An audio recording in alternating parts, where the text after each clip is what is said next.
तर नमस्कार मित्रांनो, मी तुमचा लाडका द व्लॉगर सुश. तर तुमच्यासाठी एक इन्फॉर्मेटिव्ह माहिती घेऊन आलो आहे. आज काय कुठला व्लॉग नाही. मी आता आहे आमच्या मोही गावामध्ये, आमच्या शेतात आहे मी. तर मी तुम्हाला आमच्या शेतात असलेल्या मकाबद्दल थोडीशी माहिती देणार आहे.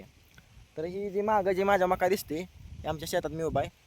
ही मका आहे 4 नाळ्यावरती पेरलेली मका. आणि इकडं मागं जी मका दिसते ती आहे 7 नाळ्यावरती पेरलेली मका. आता 4 नाळ्यावरती आणि 7 नाळ्यावरती फरक काय असतो ते सांगतो. 4 नाळ्यावरती जी मका पेरली जाते त्या मकाचा भेंड मोठा होतो, त्या मकाचं कणीस मोठं होतं. आता जास्त करून गावाकडची लोक मकाचा यूज मुरघासासाठी करतात या. आता हा यूज म्हणजे मकाचा मुरघासासाठी ही मका यूजफुल ठरते, कारण की ह्याचा भेंड पण मोठा होतो आणि ह्याच्यात कणीस पण चांगलं भरतं. आणि हाच फरक 7 नाळ्यावरच्या मकामध्ये दिसत नाही.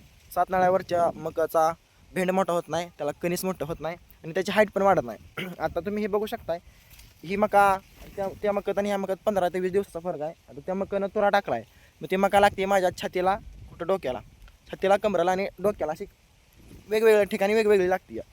आणि ही मका सरसकट मका आहे, ही मका माझ्या कमरेला लागते. म्हणजे फरक दिसतो बघा, असा फरक असतोय 7 नाळ्यावरच्या मकत आणि 4 नाळ्यावरच्या मकत.